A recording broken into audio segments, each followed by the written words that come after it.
Cennet müttəqilərə yaxınlaşdırılar.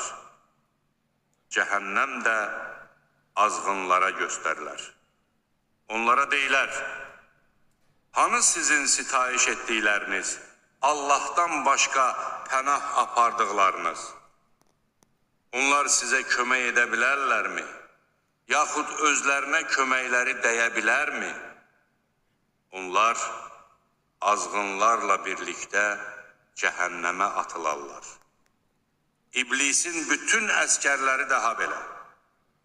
Onlar orada höcətləşərək deyərlər, Allah'a and olsun ki, biz açıq aydın azğınlıq içindeydik.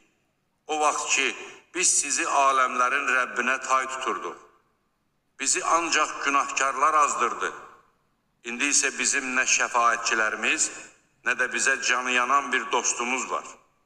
Bir də dünyaya qayıda bilseydik, möminlərdən olardıq. Şübhəsiz ki, bunda bir ibrət vardır.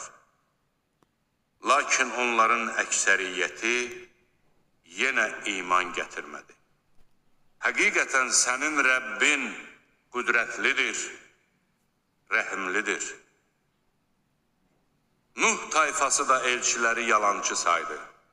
O vaxt qardaşları Nuh onlara dedi, məyər qorxmursunuz? Həqiqətən mən sizin üçün etibar edilməli bir elçiyəm. Allah'tan qorxun və mənə itaət edin. Mən bunun əvəzinə sizdən heç bir mükafat istəmirəm. Mənim mükafatım ancaq aləmlərin Rəbbinə aiddir. Allah'tan qorxun və mənə itaət edin.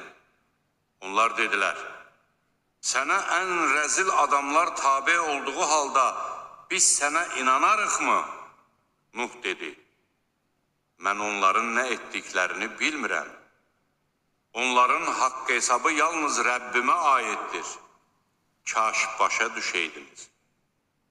Mən iman gətirənləri qovan deyiləm.